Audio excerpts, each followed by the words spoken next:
नमस्कार, आदाब, सत श्री अकाल। मित्रों, समाधान कार्यक्रम में एक बार पुनः आप सभी का स्वागत है। मित्रों, एक प्रेरक प्रसंग से आज की शुरुआत करते हैं। एक मूर्तिकार एक पत्थर उठाकर लाया, उसे तराशने लगा, उस पर छेनी हथौड़ी चलाने लगा। थोड़ी देर तक तो वो पत्थर सहता रहा, लेकिन थोड़ी देर के बाद उसकी सहन शक्ति जवाब दे गई। उसने कहा कि मुझे मूर्ति नहीं बनना है, कृपया आप मुझे बख्श दें। मूर्तिकार ने लाख समझाया कि मैं तुम पर इसलिए छेनी हथौड़ी चला रहा हूं ताकि तुम सुंदर मूर्ति बन जाओ, लेकिन वो पत्थर नहीं माना। मूर्तिकार क्या करता, उसने एक दूसरा पत्थर उठाया और उसे तराशना शुरू कर दिया। यदि हमें सुंदर मूर्ति बनना है तो सहनशीलता तो जरूरी है। दूसरा पत्थर सहनशीलता धारण किए हुए रहा और वो एक सुंदर मूर्ति बन गया। उसे मंदिर में स्थापित कर दिया गया। लोग उसकी पूजा अर्चना करने लगे, उस पे फूल पान चढ़ाने लगे, उसकी आरती होने लगी। और जो पहला पत्थर था वो भी उसी मंदिर में था, लेकिन लोग उस पर नारियल फोड़ा करते थे। कहने का भाव, कई बार जब समस्याएं छीनी हथौड़ी बन करके हमारे जीवन में आती हैं, हमें ठोकती हैं, हमें पीटती हैं, तो हमें कष्ट तो अवश्य होता है, लेकिन याद रखें वो कष्ट, वो सहनशीलता हमें एक ऊंचे शिखर पर ले जाती है जहां लोग हमारा गायन और पूजन करते हैं। तो हम ऐसी मूर्ति बने जिस मूर्ति की सभी पूजा करें। इसके लिए सहनशीलता आवश्यक है, इसके लिए धैर्यता आवश्यक है, जीवन में मूल्यों की आवश्यकता है। यही सिखाता है आपको समाधान, और यही प्रेरणा बार बार हमें देते हैं आदरणीय राजयोगी सूर्य भाई जी। आइए समाधान में उनका स्वागत करते हैं। प्रता जी, आपका बहुत बहुत स्वागत है। शुक्रिया।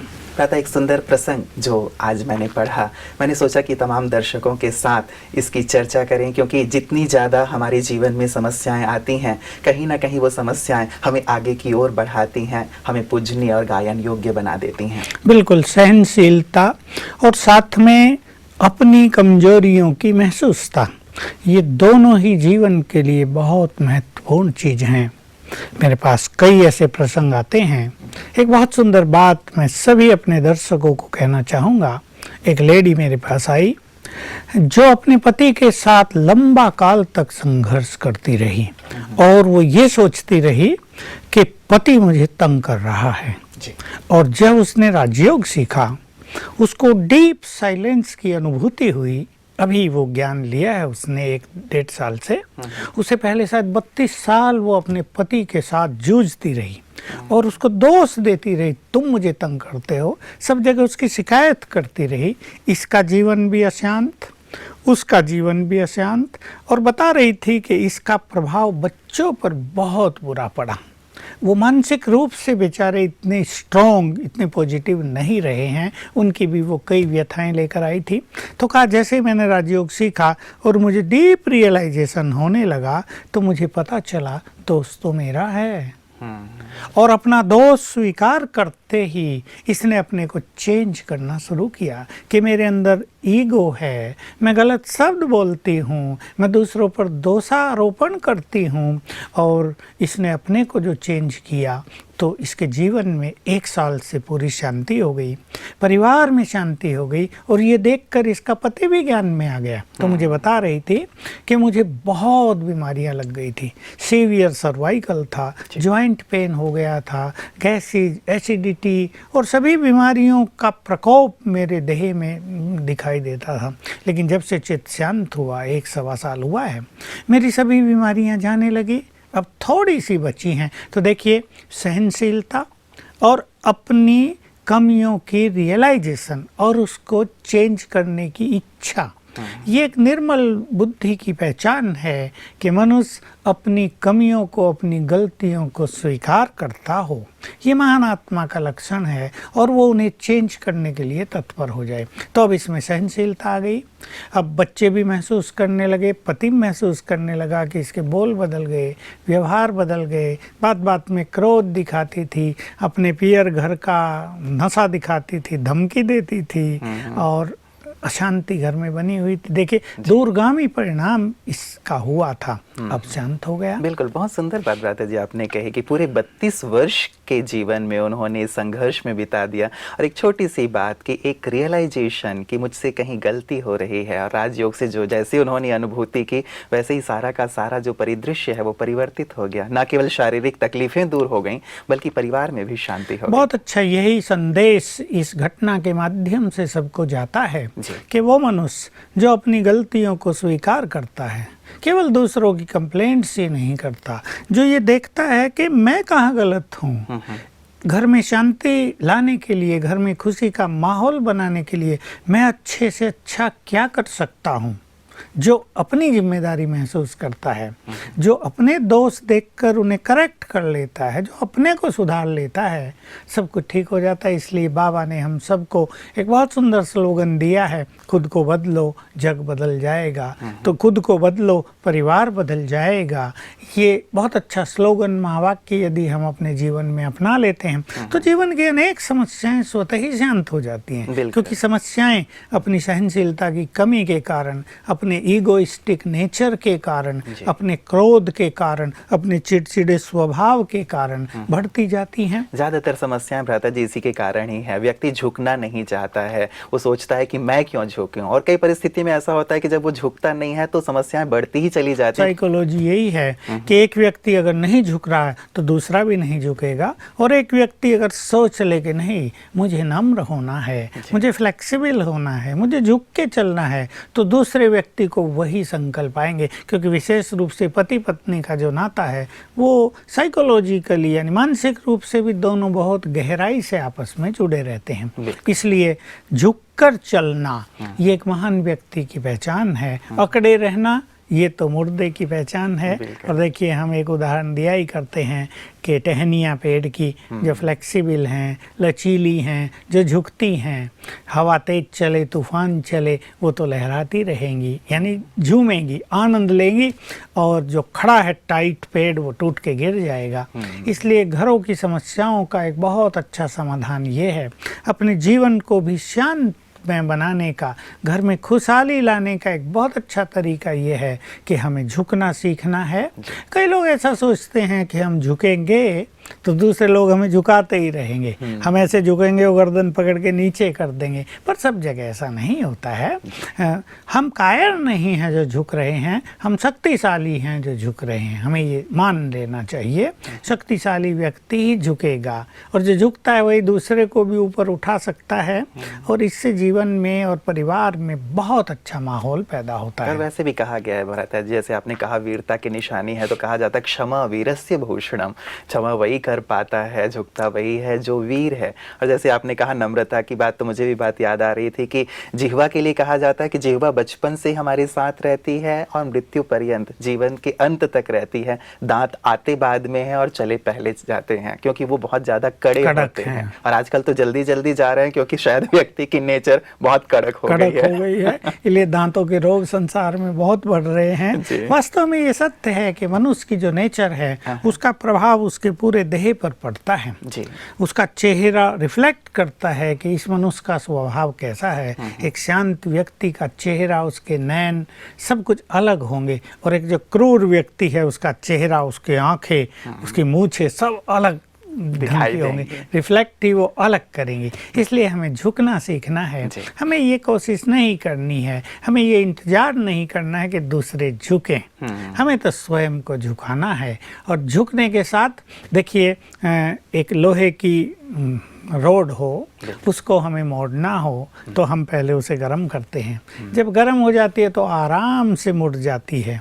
तो वो व्यक्ति जो स्वमान में रहता है, जो अपने सुंदर विचारों में रहता है, जो सेल्फ रेस्पेक्ट में रहता है, उसके लिए झुकना कोई बड़ी चीज़ नहीं। उसका ऐसा भी नहीं लगेगा कि हम झुक रहे हैं, उसका एक नेचुरल संस्कार बन जाएगा, और हमारा झुकना दूसरों को भी झुकने के लिए बाध्य करेगा। नहीं तो क्या होता है, हर व्यक्ति सोचता है जो मैं कहूँ, जो मैं चाहूँ, बस वही सब करें। इवन छोटे बच्चे भी जिनको जिद्दी कहते हैं ना, वो भी ऐसे ही करते हैं। जो मैंने मांग कर ली वो पूरी होनी चाहिए, मम्मी को ये करना ही चाहिए, जिद कर लेते हैं, झुकने का नाम नहीं। लेकिन जो बच्चे समझदार होते हैं, देखिए कुछ बच्चे ऐसे होते हैं अपने घर की परिस्थितियों को पहले से ही वो महसूस करते हैं, भाई हमारे घर में पैसा बहुत नहीं है तो हमें अपने माँ बाप पर दबाव नहीं रखना है, ऐसी चीज़ों की इच्छा नहीं रखनी है जो हमारे माँ बाप पर प्रेशर हो जाए या वो कर्ज लेकर उसको हमें दें। मान लो बाइक का आजकल क्रेज़ है, युवकों को बाइक होनी चाहिए, लैपटॉप होना ही चाहिए, हमारे पास एक बहुत सुंदर 20,000 का मोबाइल होना ही चाहिए। तो लेकिन जो समझदार बच्चे हैं वो अपनी इच्छाओं को समाप्त कर लेते हैं। जैसी स्थिति है परिवार की उस अनुसार व्यवहार करते हैं, मांग करते हैं और अपने माँ बाप को कोऑपरेट करते हैं। तो इससे परिवार में एक बहुत सुंदर माहौल बना रहता है। बिल्कुल, मतलब जहाँ मूल्य रहेंगे, नम्रता होगी, आपसी समझ होगी, वहाँ परिवार में एक प्रेमपूर्ण माहौल बना रहेगा। और यदि ऐसा नहीं होता है तो कहीं ना कहीं समस्याएं जन्म ले लेती हैं, चाहे वो पति पत्नी के बीच की बात हो, चाहे पेरेंट्स और बच्चों के बीच की बात हो। चलिए इन्हीं सुंदर बातों के साथ भ्राता जी मैं आपको पहले प्रश्न की ओर लिए चलता हूँ। हमारे पास फ़ोन कॉल आया था सुप्रिया शर्मा जी का बनारस से, और ये कह रही थी कि हम बचपन से सुनते आ रहे हैं कि भगवान सब में हैं, और जब हम ये मानते हैं तो सभी के लिए हमारे मन में सम्मान पैदा होता है। हमें डर भी रहता है कि भगवान हमें देख रहे हैं, इसलिए हम कोई बुरा कार्य ना करें। फिर आप लोग ये जो ज्ञान दे रहे हैं कि भगवान सर्वव्यापी नहीं है, इस बात में कहाँ तक दम है? भगवान सबके अंदर है तो हमें डर भी रहता है, लेकिन आज सम्मान भी रहता है। लेकिन आज 95% लोग कहाँ डरते हैं, वो कहते हैं भगवान बैठा रहे, हमें तो वही काम करना है जो हमें करना है। तो आजकल ये सिद्धांत अलग रह गया है और मनुष्य का व्यवहार अलग रह गया है। देखिए ये बात वास्तव में ऐसी भावनात्मक थी, सबके अंदर आत्मा है जी। ये कहाँ से शुरू हुई, मैं इसके एक दो उदाहरण दे देता हूँ। सभी के शरीरों में एक एक आत्मा रहती है जो ज्योति स्वरूप है, परमात्मा भी ज्योति स्वरूप है। तो बहुतों को इस आत्मा के साक्षात्कार होते रहे और उन्होंने मान लिया ये सब के अंदर भगवान है, या भगवान का स्वरूप है, या भगवान का अंश है। ऐसी अनेक मान्यताएं रही। कुछ भक्त ऐसे हुए जो भगवान के प्रेम में बहुत मग्न हो गए और कहने लगे बस जिधर देखता हूँ तू ही तू है। उनकी भी ये मान्यता आगे बढ़ गई कि सब जगह भगवान ही है। जैसे मीरा को श्री कृष्ण दिखाई दिया करते थे। शंकराचार्य जी ने अद्वैतवाद की स्थापना की थी, उसके बारे में आज आम लोग तो नहीं जानते। अद्वैतवाद का अर्थ होता है केवल एक ब्रह्म ही ब्रह्म है, नथिंग एल्स। जगत भी नहीं है, ये मिथ्या जो कोई तुम्हें दिख रहा है, ये स्वप्न है, ये है ही नहीं, केवल एक ही ब्रह्म, केवल एक ब्रह्म है। तो सब में वही है। इस मान्यता ने सर्वव्यापकता को और बल दिया था। लेकिन बाद के आचार्यों ने इस बात को खंडित कर दिया कि नहीं, आत्माएं अलग हैं, हम सब आत्माएं हैं और परमात्मा हमारा परम पिता है। आम रूप से उसे हम अपना पिता कहते हैं।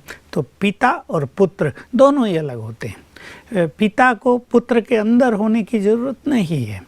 पुत्र का अस्तित्व अलग, पिता का अस्तित्व अलग होता है। एक तो ये बात जब हम ये महसूस करते हैं कि वो हमारा परम पिता है तो हमारे अंदर नहीं, शरीर को चलाने के लिए तो आत्मा ही है ना। परमात्मा क्यों इसमें बैठेगा? लोग शायद सोचते हैं कि वो हमारे कर्मों को देखता रहेगा, हमें सजा देगा। उसको देखने की भी आवश्यकता नहीं। कर्म और फल ये बहुत ऑटोमेटिक प्रोसेस है। इसके लिए भगवान हर एक के कर्म को देखे और वो अरबों मनुष्यों के कर्म का लेखा जोखा रखे तो उसका तो हाल क्या हो जाएगा। और वो ऐसे सब जगह होते हुए आप सोचें जो चीज़ सब जगह फैली हुई है उसका कोई स्वरूप नहीं होगा तो कैसे उससे हम योग लगाएंगे, कैसे उसे हम याद करेंगे? जब हम किसी को याद करते हैं तो उसका कोई स्वरूप हमारे सामने आता है। तो वास्तव में ये एक भावनात्मक चीज़ थी, हमें गहराई से सोचना है। शर्मा जी को इसको बहुत गहराई से सोचना, ये महसूस करे क्या मेरे अंदर भगवान है। बहुत सिंपली विचार करने की बात है।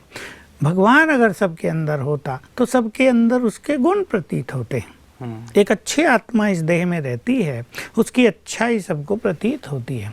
एक अच्छा मनुष्य, नम्र व्यक्ति, बहुत स्वीट, बहुत सत्यवादी, बहुत चरित्रवान, पवित्र, सबको पता चलता है। वो बोले या ना बोले उसका चेहरा बताता है, बहुत अच्छा व्यक्ति लगता है। भगवान हमारे अंदर हो, शांति का सागर, तो उसकी शांति हमें महसूस ही न हो। प्यार का सागर हमारे अंदर हो, उसके प्यार के लिए हम तरस रहे हों, भगवान हमारे अंदर हो और हम उससे मिलने के लिए भटक रहे हों। हालांकि लोगों ने इसके उत्तर दिए हैं, हम उसको जानते हैं कि माया का पर्दा बीच में आ गया, ये हो गया, वो हो गया, हम उसको पहचाने, लेकिन ये सब कुछ नहीं है। भगवान ने स्वयं आकर ये बात कही, मैं सब जगह नहीं हूँ, सब जगह तुम हो। आत्माएं हैं, जीव जंतुओं में भी आत्माएं हैं, तो मनुष्यों के अंदर भी आत्माएं हैं। तो मैं नहीं, तुम हो सब जगह। कर्म तुम कर रहे हो, कर्मों के जिम्मेदार तुम हो, और पाप से तो मनुष्य को वैसे ही डरना ही चाहिए, क्योंकि पाप का परिणाम बुरा ही होगा। तो परमात्म सत्ता अलग है। देखिए, सृष्टि भी 3 तरह की हैं, स्थूल, साकार, आकार फरिश्तों की, और निराकार।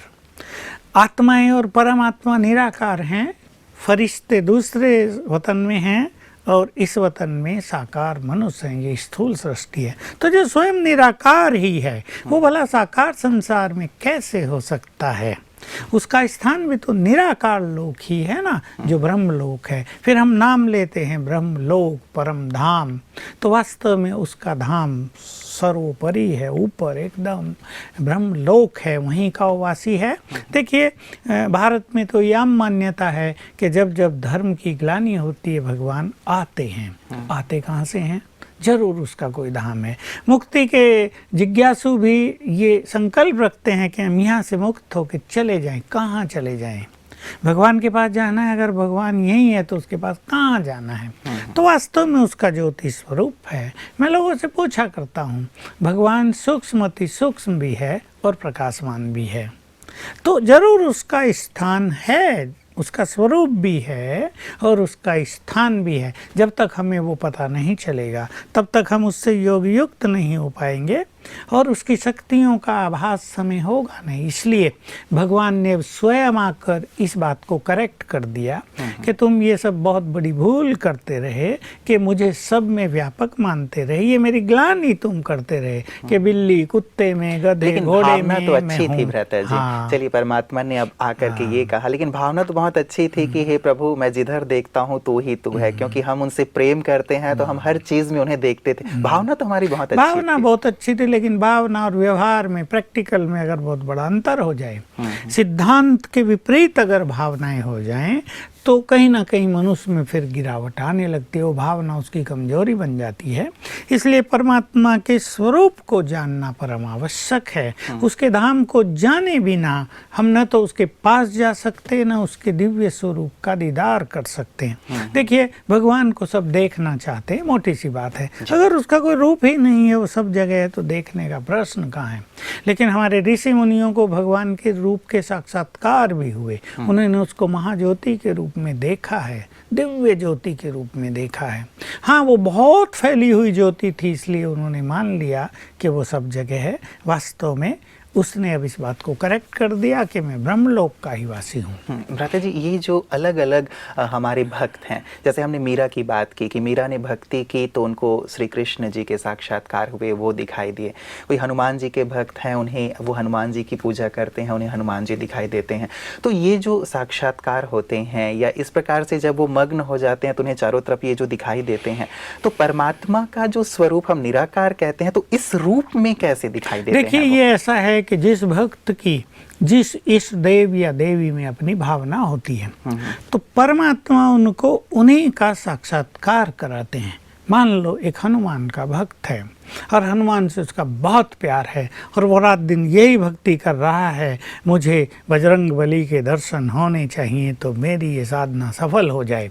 तो भगवान उसे यदि अपने स्वरूप का साक्षात्कार कराए तो उसको तो तृप्ति होगी नहीं, उसकी साधनाएं निष्फल होंगी। इसलिए जो जिस रूप से साधनाओं में तृप्त है, भगवान उसका उसी रूप से तृप्त करता है, उसी स्वरूप का साक्षात्कार कराता है। बिल्कुल। तो परमात्मा ही ये जो साक्षात्कार कराने का कार्य है वो करते साक्षात्कार की जो शक्ति है, जो जी। चाबी है दिव्य दृष्टि देने की, वो केवल एक सर्वशक्तिवान के पास है, वो और किसी मनुष्य या ऋषि मुनि के पास होती ही नहीं। लेकिन यहीं से एक भ्रांति भी पैदा हो जाती है भ्राता जी। मान लीजिए अब हनुमान जी का साक्षात्कार हुआ तो हनुमान जी का भक्त तो यही सोचेगा कि यही मेरे लिए भगवान है, हाँ। काली का भक्त ये सोचेगा यही मेरे लिए देवी है, यही मेरे लिए भगवान है। तो जिस रूप का साक्षात्कार होगा उसी को वो भगवान मान लेंगे। तो यहीं से तो एक भ्रांति या भ्रम पैदा हो जाता है। निश्चित रूप से जो जिसका इष्ट है, इष्ट का अर्थ ही होता है कि जो भक्त है वो किसको सबसे अधिक प्यार करता है, उसका प्रिय देवता कौन सा है, तो निश्चित रूप से वही उसके लिए सर्वोपरि है,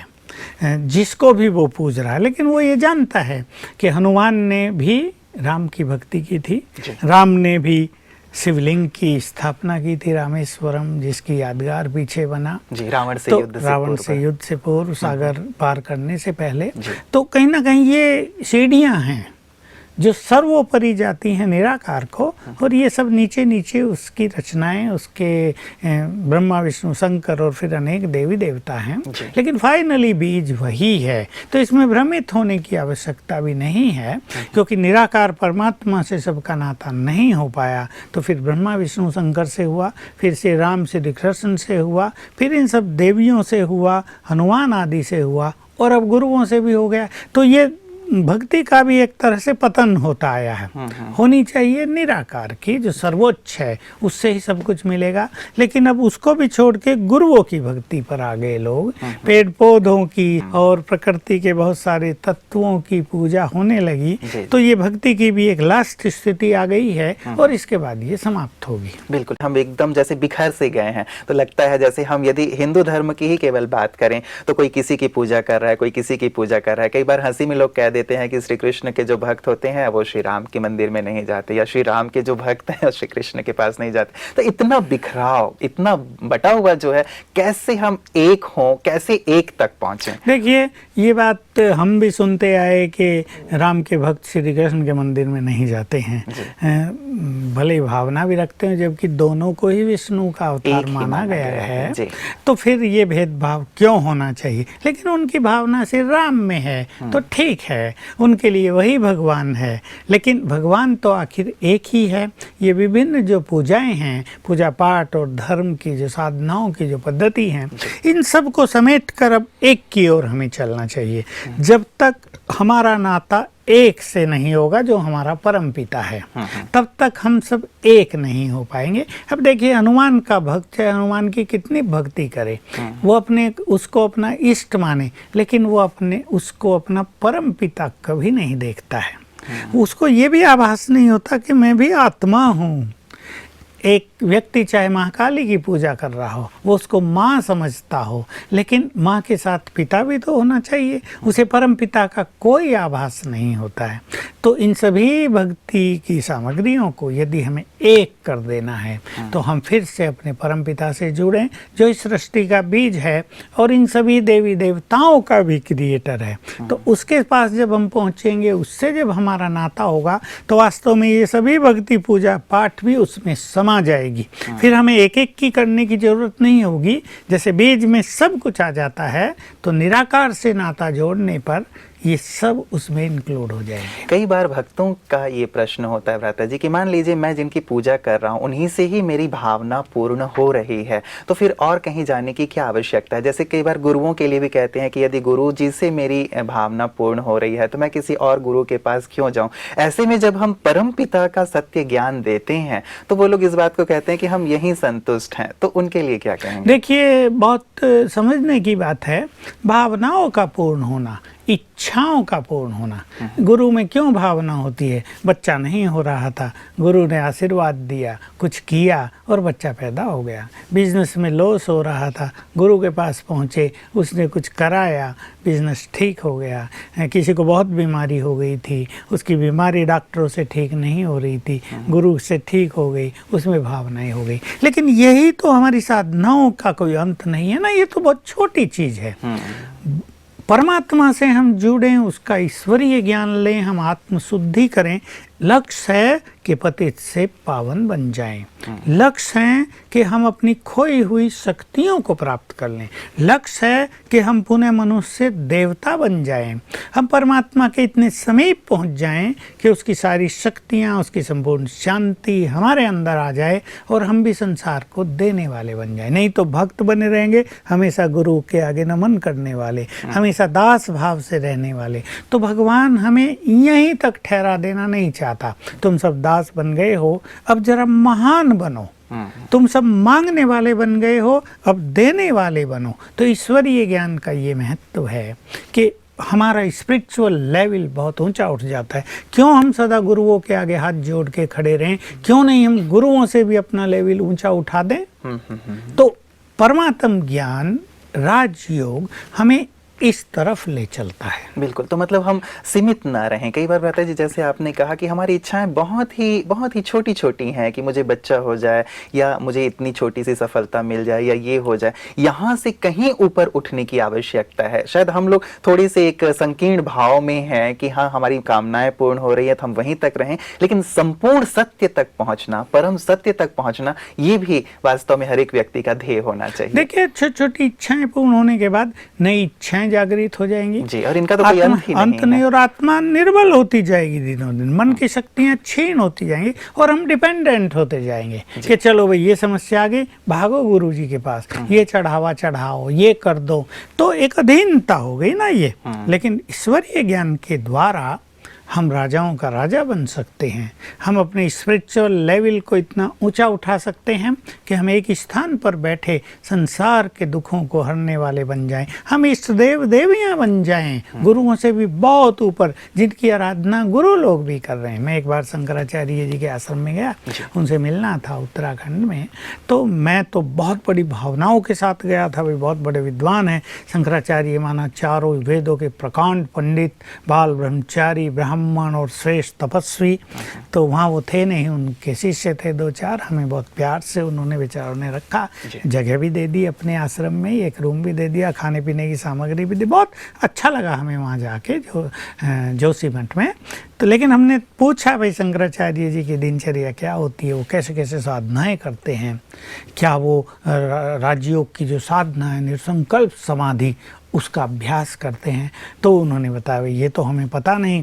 बाकी देवी की मूर्ति थी, बहुत सुंदर मूर्ति थी। 4 घंटे महाराज रोज सवेरे इसकी पूजा करते हैं। तो हम तो हैरान हो गए सोचकर कि देखो, ईश्वरीय ज्ञान के द्वारा शिव बाबा से राजयोग का अभ्यास करने के माध्यम से वो हमें इतना ऊंचा उठा देते हैं कि हम इष्ट देव देवियां बन जाए, नारी दुर्गा शक्ति बन जाए, सरस्वती बन जाए, महाकाली बन जाए। तो मुझे फील हुआ कि हमारा राजयोग कितनी बड़ी चीज़ है, जो हमारी स्पिरिचुअल लेवल को कितना ऊंचा उठा देता है। बिल्कुल। तो बहुत आवश्यक है इस बात की भी जानकारी रखना और साथ ही अभ्यास करना भ्राता जी, कि हम न केवल वहीं तक सीमित रहें किसी देवी देवता तक या गुरुओं तक, लेकिन उस परम सत्य तक भी पहुंचने का प्रयास अवश्य करें, उसे जानने की कोशिश करें, ताकि हम अपने जीवन में उस संपूर्णता को प्राप्त कर सकें, उस संपूर्ण सत्य को भी जान सकें, अपनी आंतरिक शक्ति और गुणों का विकास कर सकें। बिल्कुल, ज्ञान बहुत बड़ी चीज है। देखिए, सत्य का ज्ञान, चाहे वो अपने बारे में हो या परमात्मा के बारे में हो या इस सृष्टि की रचना के बारे में, मुक्ति के बारे में, माया के बारे में, जीवन मुक्ति के बारे में, ये सब ज्ञान बहुत आवश्यक है। इस ज्ञान के बिना ही तो सबके अंदर अंधकार है। इस ज्ञान के बिना ही तो मनुष्य ये नहीं पहचानता कि श्रेष्ठ कर्म क्या है, पाप कर्म क्या है। इसके बिना ही तो उसे रियलाइज नहीं हो रहा है कि ये काम, क्रोध, लोभ, मोह, अहंकार तुम्हारे शत्रु हैं। वो मान रहा है कि बस यही जीवन है, यही प्रथा है, सब तो यही कर रहे हैं, हम भी यही कर रहे हैं। इसलिए जहाँ और चीज़ें आवश्यक हैं, भक्ति पूजा पाठ को तो एक तरफ रख दे, लेकिन संपूर्ण सत्य ज्ञान जो हमारे चित्त को प्रकाशित करता है, हमें एनलाइटन कर देता है, हमारे अंदर एक परफेक्ट एनलाइटनमेंट आ जाती है, उसकी बहुत आवश्यकता है। भ्राता जी, आज की तमाम जानकारी के लिए, आज जो परमात्मा के बारे में आपने इतना शुद्ध विशुद्ध ज्ञान दिया है, उसके लिए आपका बहुत बहुत धन्यवाद। मित्रों, परम सत्ता एक है जिसे सब धर्म वाले मानते हैं। भले ही हम किसी को भी मान रहे हों, लेकिन उस संपूर्ण सत्य तक पहुंचने का प्रयास अवश्य होना चाहिए, क्योंकि वही एक हैं जो हमें अंधकार से प्रकाश की ओर ले जा सकते हैं, हमें मृत्यु से अमरता की ओर ले जा सकते हैं, हमें असत्य से सत्य की ओर ले जा सकते हैं। तो वो कौन हैं, कहाँ के रहने वाले हैं, क्या करते हैं, इन सब चीज़ों की जानकारी हम अवश्य ग्रहण करें ताकि जीवन प्रकाशित हो जाए। नमस्कार।